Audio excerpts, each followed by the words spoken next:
Karanpur सहरर block छक ठाने फेर थरे दुर्घटना। बाइक के चेपेदेला ट्रक। टिके टिके थी बंची गले बाइक आरोही। आहत होइथिबा बाइक आरोही को मेडिकल ने प्राथमिक चिकित्सा पर छाड़ी दिया जाइछे। बाइक आरोही जनक गोकर्णेश्वर पड़ार रमाकांत बाबू बोली जना पड़िछे।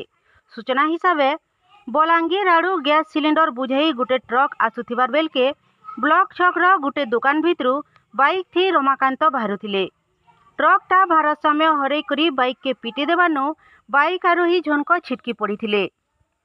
से सामान्य आहत होइथिले भी मरण मोहनु टिके टिके थी बंची जाइथिले। ट्रकटा बाइक के पूरा दली देथिला।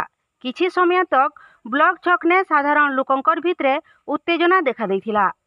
सोनपुर पुलिस घटना जगह ने पहुंची करी गाड़ी के अटक रखीछे। इ जगह ने 4 मास तले गुटे हाईवा चापाने बाप पुओकर मृत्यु होइतिला।